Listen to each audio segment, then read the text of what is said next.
And as far as flea stuff goes, if, it's interesting. Over the years, I've used for my patients and my clients, I have them use Head and Shoulders with conditioner, which kills fleas.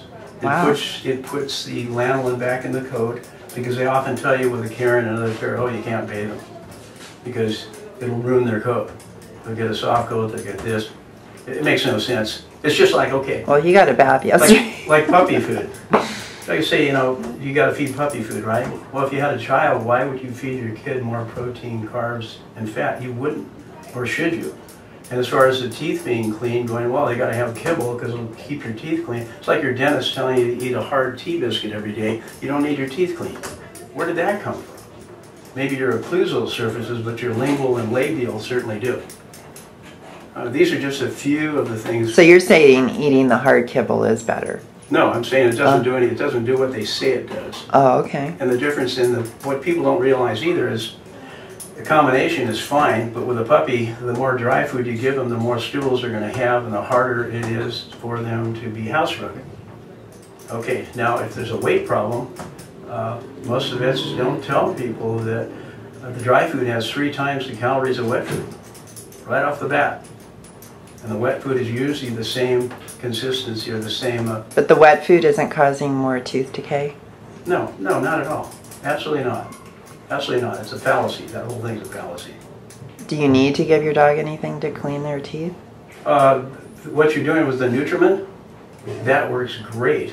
Not only is he eating it, but what you can do is you can actually take a piece of cloth or material or gauze, wet it with Nutriment, and then go ahead and brush the teeth with it. That works so much better. And at the same time, if there's any gum involvement from a bacterial standpoint, it's anti-pathogenic. It kills the bacteria. Oh, that's a I great better start tip. doing that, huh, dude? Yeah, I do. I have for a long time. Done a little bit. I've been taking it for probably 30-some odd years now. It totally changed my gums. I brush my teeth with it because I never liked all those toothpaste. Well, the if taste. you look at it, most they don't want you to swallow it. I often use a little toothpaste, wet my brush, and then put it in the Nutriment, and then I do that. Oh, that's a good idea too. Yeah, and I do that first, and then if you want to floss afterwards, it takes some of that Nutriment in between the teeth and uses it a little bit of an abrasive. So yeah, that's what I thought. I thought that too. Yeah, I like to. But it works really well brush. for people and animals, and I think the day is going to come when people are going to realize, to clean up what we're eating, we're going to have to take something like this calcium montmorillonite, and this is, of the deposits around the world, I think this is probably the strongest. Well, and I wonder too, like 56 minerals, many of which we're just beginning to learn about. We don't even know really what they're capable of doing in our body. Well, and if 3 parts per million or 5 parts per million, and they're involved in your biochemical, physiological reaction to the body that go to form certain hormones, health of the tissue, cell growth, the whole bit. Nobody's really researching, and this really is like an insurance policy. And the neat part about it too is with that strong negative ion, what it will do, it will take nutrients, it'll take supplements, it'll take vitamins literally through the cell wall into the mitochondria, the factory of the cell, for greater energy and oxygen. And this has been proven. Now mine was shut down for 15 years, and then once they had heard that I had researched it originally for animals, they had come back to me and we looked at all this stuff. But at the same time, Dr. Ershoff at Caltech had researched this, and my understanding is that the astronauts take this because when they walk in negative gravity space, they lose bone density. And from an osteoporosis standpoint, for a woman or a man, it's phenomenal. It does such a great job. Because as a dietitian, I was taught that after age 35 that you're not able to take up calcium anymore. It's like the window of opportunity is pretty much closed. If you can, it's because your adrenal estrogen is high, and what it's done is it's suppressed your IgAs in your gut, and that cuts down on the availability of most nutrients. Okay. So that's even serious in a lot of ways. Then they say, well, you can't absorb calcium, so you're going to become osteoporotic. Well, that's what estrogen really does. It not only causes inflammation of all the arteries in the body, but it reduces the what they call IgA, your mucous membrane antibody in the gut. And then it's a vicious cycle. It's not the source of the calcium, because another Well, thing that calcium is the source too, yeah, absolutely. That some molecules are too big to absorb readily. Well, that's why even with this imbalance, they all have a cortisol, either deficiency, defective cortisol, or abounding cortisol. And if that mucous membrane antibody is below 58, they cannot absorb because of the molecular size, like the calcium you're talking about. But with the calcium monomyelonate, that's not even a problem. No, it seems not to be at all. And the fact that you have all those other minerals present together, is that like some sort of a synergistic effect where you... Well, what it really is, they're chelated, so the body won't pick them up unless the body needs them. Okay, so you can't get into trouble with hypermineralization. That is not going to occur.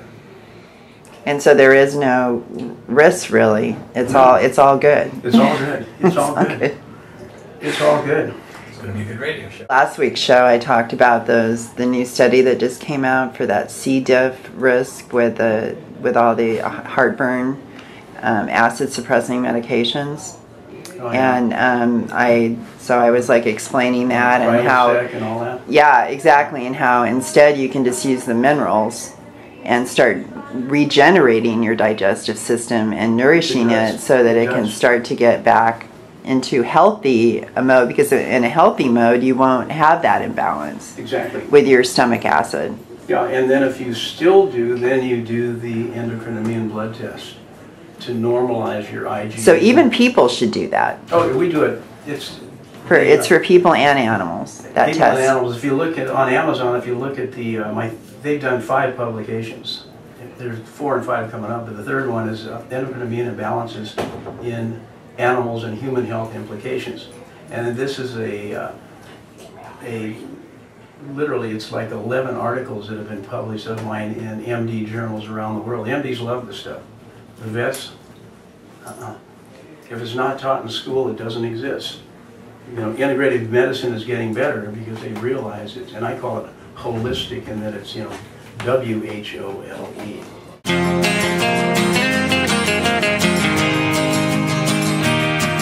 Take a walk on the wild side. Will the birds and the bees survive?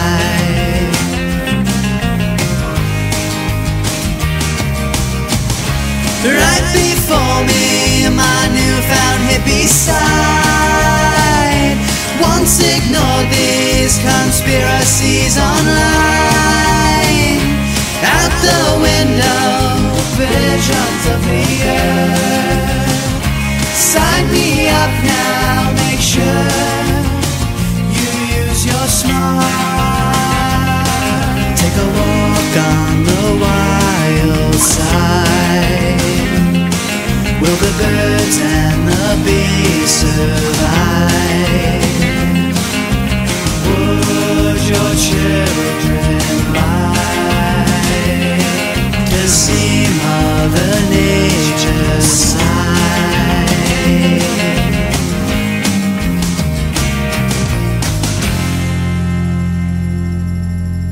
Be sure to visit our website at smarthealthtalk.com.